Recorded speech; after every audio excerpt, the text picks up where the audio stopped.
এবার মহারাজ এই অক্ষয় তৃতীয়ার দিন কি করা উচিত, আমরা করব কি সকলে?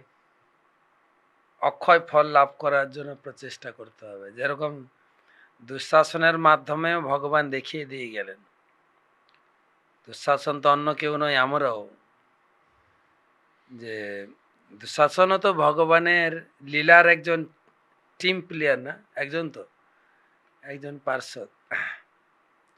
সেখানে শেখানো হচ্ছে যখন দ্রৌপদীর বস্ত্র হরণ করছেন, ভগবান সকল দ্বারকাতে ছিলেন, রুক্মিণী দুপুরের লাঞ্চ প্লেট নিয়ে দাঁড়িয়ে আছেন, ভগবান খুব চঞ্চল, বলছে প্রভু বসো, খাও, সময় হয়ে গেছে। বলতে বলতেই ভগবান অন্তর্ধান চলে গেলেন। দুপুরে হাঁ করে দেখছে কোথায় গেল।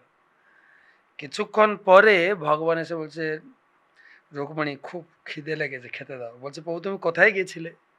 বলে আমার বোন বিপদে পড়েছিল। দ্রৌপদী বোন, ভগবানের বোন তো। অর্জুনের এক স্ত্রী হচ্ছেন সুভদ্রা, সুভদ্রার বোন হয়, দ্রৌপদীও তো বোন হবে নাকি? যে কোনো বাড়িতে আমাদের বোনকে বিয়ে দিলে সেই বাড়ির যত ভাই আছে সব ভাইয়ের স্ত্রীরা বোন, দিদি। তো বোন বিপদে পড়েছিল। বলছে এখন খুব শিক্ষণীয় ব্যাপার। দ্রৌপদী তখন বলছে, সরি রুক্মিণী তখন বলছেন যে প্রভু তোমার বোন কিন্তু অনেক আগে থেকে বিপদে পড়েছিল। সে ছিল ঋতুমতী, এক বস্ত্রে ছিলেন, এবং দুঃশাসন একদম অন্দরমহলে গিয়ে তার চুলের মুঠি ধরে, তখন তো তুমি আটকাতে পারতে, তাহলে তো এত বড় দুর্ঘটনায় পৌঁছাতো না। তখন ভগবান বলছেন শোনো, তাহলে দ্রৌপদী মনে করেছিলেন যে আমার পাঁচটা স্বামী আছে, বিখ্যাত স্বামী, আমি সবাইকে বলি। তারপরে শ্বশুর, অনেক শ্বশুর ছিল, সভায় কত লোক ছিল, আমি শুনেছি নাকি ৮৬,০০০ চেয়ার ছিল গ্যালারিতে। ৮৬,০০০ চেয়ার, এত লোক দেখতে এসেছিলেন। সেখানে মাইক্রোফোন ছিল, মাইক সাউন্ড সিস্টেম। তো যাই হোক, তখন দ্রৌপদী সকলের কাছে মানে সাহায্য চেয়েছেন, কেউ সাহায্য করেননি। এদিকে যুধিষ্ঠির, ভীম, অর্জুন, নকুল। যুধিষ্ঠির কত বড় শক্তিশালী ছিলেন, সত্যবাক ছিলেন। যদি মুখ থেকে একবার বলতেন যে দুঃশাসন তুই মরে যা, মরে যেত, কিন্তু বাক সত্য ছিলেন, কিন্তু বলেননি। ভীম তো শুধু গদা ঘুরাতেন, গদা ঘোরাতে ঘোরাতে কত সৈন্য যে উপরে ছিটকে গেছে, এখনো ডেড বডি ফেরত আসেনি। অর্জুন ছিলেন ধনুর্ধারী, ধনুকে টঙ্কার দিতেন, টঙ্কারে কত সৈন্য বাউন্ডারির ওপারে ছিটকে গেছে, তারও ইয়ত্তা নেই। নকুল, সহদেব। আমি লোককে বলি যে পাঁচটা এত বড় বড় স্বামী থেকে দ্রৌপদীকে রক্ষা করতে পারল না। আমাদের যারা মায়েরা আছেন, আপনারা কি মনে করেন আপনার এই দুবলা পাতলা স্বামীটা আপনাকে রক্ষা করবে? না, জগৎপতি, জগৎ স্বামী কৃষ্ণের শরণাপন্ন হন, এই লীলাতে দেখানো হয়েছে। যখন দ্রৌপদী দুহাত তুলে বললেন হে গোবিন্দ রাখো শরণ, তখন গোবিন্দ এলেন আর অক্ষয় শাড়ি প্রদান করলেন, অক্ষয় শাড়ি। এখন আপনি বলছেন যে কি করব আমরা? দ্রৌপদী এই অক্ষয় শাড়িটা পেয়েছিলেন কিসের জন্য? ভগবান তার প্রতিদান দিয়েছিলেন। আমরা শুনেছি ভগবান যখন যুধিষ্ঠির মহারাজের রাষ্ট্র যজ্ঞের প্রস্তুতি চলছে, আর সেই সময় আমাদের শিশুপাল এক নাগাড়ে কৃষ্ণ বদনাম করেই যাচ্ছেন। কেন না, ওখানে আলোচনা এসেছিল অগ্র পূজা করতে হবে, অগ্র পূজা, পূজার আগে, যজ্ঞ শুরু হওয়ার আগে অগ্র পূজা। তো কার করা হবে? সবাই বললো ভীষ্মদেব। ভীষ্মদেব এখানে বয়োজ্যেষ্ঠ। ভীষ্মদেব নিজে সিদ্ধান্ত দিলেন না, বাসুদেবেরই পূজা করা উচিত। বসুদেব নন্দন বাসুদেব। এই বাসুদেবের কথা শুনে শিশুপাল একদম তেলে বেগুন, এই ছেলেটা গরু চড়িয়ে খায়, আর যা যা ছিল অপমান করতে শুরু করেন। তখন ভগবান কৃষ্ণ সুদর্শন নিয়ে শিশুপালকে, এই যে সুদর্শনকে ডেকেছিলেন, একটু হাত কেটে যায়। আর তখন তো জেনসন কোম্পানির ব্যান্ডেড ছিল না, তখন কি হবে, দ্রৌপদী তার নিজের স্বর্ণ আঁচল, শাড়ি আঁচল ছিঁড়ে বেঁধে দেন। তখন কৃষ্ণ বলেন, তোমার এই দান আমি প্রতিদান দেবো। কেন গীতায় ভগবান বলেছেন, নেয়াবিক্রমণা সহস্তি পত্তাবায় নবিদ্যতেন স্বল্পম অপস্য ধর্মস্য ত্রায়ত মহতবা। স্বল্প পরিমাণে ভগবানের সেবা আমি অক্ষয় প্রতিদান দিই। তো সেটাই, এইটুকু শাড়ির পরিবর্তে অক্ষয় শাড়ি।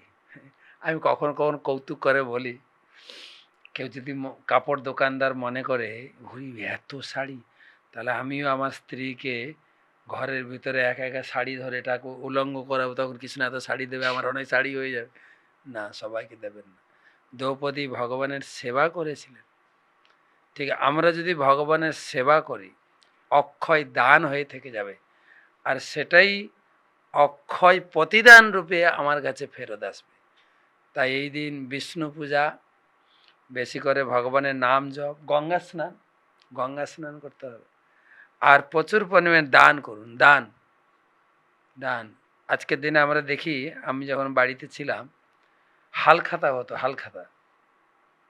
আজকে দোকানদার মিষ্টি বিতরণ করতেন, ক্যালেন্ডার মিষ্টি দিয়ে একটা অক্ষয় সম্পর্ক গড়ে তুলতেন, এবং খরিদ্দারকে একদম তার অক্ষয় ভাব দিয়ে বেঁধে রাখতেন। আমার দোকানে সেই বাঁধা থাকলো, আদান প্রদানে আমার একদম কি বলা যায়, কাস্টমারটা একদম পার্মানেন্ট হয়ে গেল। হ্যাঁ, তারপরে তার বকেয়া সব তুলে নেওয়া, সব কিছু মিলে একটা সম্বন্ধের অক্ষয় অর্থ তৈরি হয়, এবং ভগবানের সেবার মাধ্যমে অক্ষয় স্মৃতি এবং অক্ষয় পূর্ণ স্বীকৃতি জমা হয়ে যাবে আজকের দিন, এই অক্ষয় তৃতীয়াতে। বাহ! অক্ষয় তৃতীয়ার এই যে বিশেষ বিশেষ কথাগুলি শুনে আশা করি আপনাদের সবারও লোভ লাগছে যে না, এই দিনে আমরা এমন কিছু করব যার ফলে আমরাও অক্ষয় ফল লাভ করব। গঙ্গা দেবীর মর্তলোকে আগমন, এটা কি হয়েছিল, কিভাবে গঙ্গা দেবী কেন এলেন বা কিভাবে এলেন, যদি সেই সম্বন্ধে কিছু একটা আলোকপাত করেন।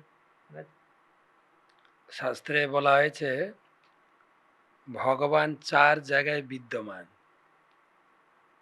তুলসী, গঙ্গা, ভাগবত ভক্তজনে, চতুর্দাহা বিগ্রহ কৃষ্ণ, এই 4 সনে ভগবান এই 4টে গিফট দিয়ে গেছে আমাদের জন্য, আমরা যাতে আমাদের জীবনকে শুদ্ধ করতে পারি, আমাদের জীবনকে উচ্চতর লক্ষ্যে পৌঁছাতে পারি। তার ভিতরে হচ্ছেন গঙ্গা। গঙ্গা এই জগতে এলেন একটা কাহিনী, তার পিছনে সংযোজন রয়েছে, যেটা মহাভারতে পাওয়া যায় এবং ভাগবতের পৃষ্ঠেও পাওয়া যায়। যে সগর মহারাজ, তার 2 পত্নী ছিল, সুমতি, কেশিনী। একজনের 60,000 পুত্র, 60,000। আর একজনের 1 পুত্র ছিল।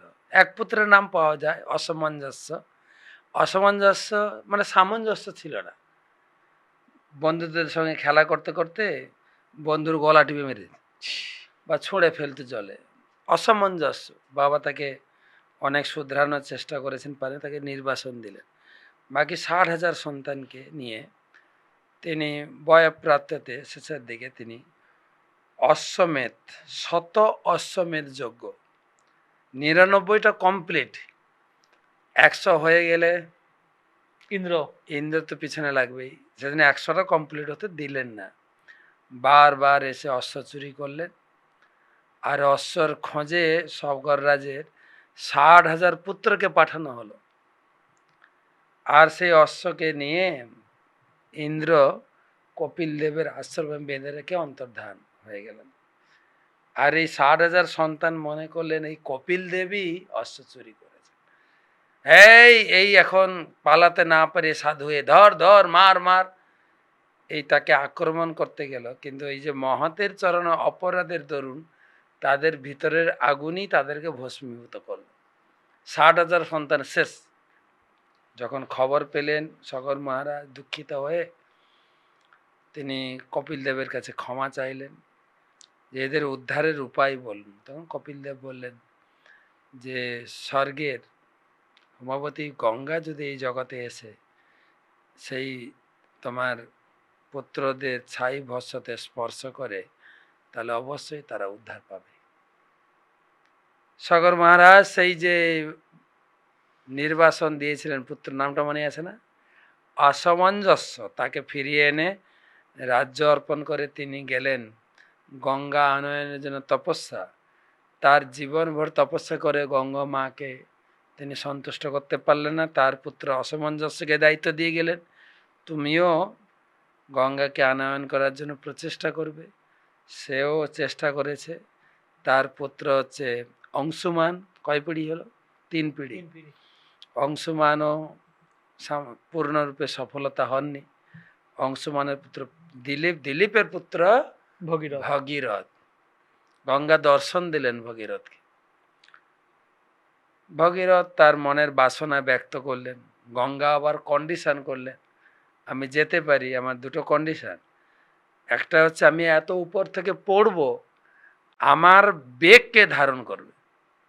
আর দেখো না, দোতলার উপর থেকে যদি বর্ষার জল চাল থেকে নিচে পড়ে গর্ত হয়ে যায়, আর সে কত স্বর্গ থেকে আসবে। এখন ভগীরথ চিন্তা করলেন এই গঙ্গাকে আনতে গিয়ে 5 পিঢ়ি লাগলো। গঙ্গা হচ্ছে স্বর্গের দেবী, তাকে ধারণ করবেন স্বর্গের কোনো ব্যক্তি, আবার তাকে আনতে গিয়ে কয়েক পিঢ়ি লাগবে কে জানে। কি দেবতার মধ্যে এক দেবতা আছেন অল্পে সন্তুষ্ট হয়, কি যেন ভোলানাথ, শিব। তাকে গিয়ে ধরলেন, ভোলানাথ বললেন হ্যাঁ আমি রাজি আছি। কিন্তু গঙ্গা চিন্তা করলেন, আরে শিবের এমন ক্ষমতা, আমি উপর থেকে পড়ে পাতালে নিয়ে চলে যাব। শিব কিন্তু অনেকটা অন্তর যাবে। শিব বুঝতে পারলেন যে গঙ্গা প্রতিযোগিতা নামতে চাইছে। ঠিক আছে, শিব তখন ধ্যানস্থ হয়ে বসে জটা বিস্তার করলেন। উপর থেকে গঙ্গা জল আসছেন, কয়েক হাজার গ্যালন জল। শিব এমনভাবে জটা বিস্তার করছেন, জটাতে পুরো জল ড্যাম্পে আটকে গেছে, একটু জল বেরোচ্ছে। গঙ্গা তখন পরাজয় স্বীকার করলেন এবং ক্ষমা চাইলেন, আমাকে এখান থেকে মুক্তি দিন, আমি মরতে যাব।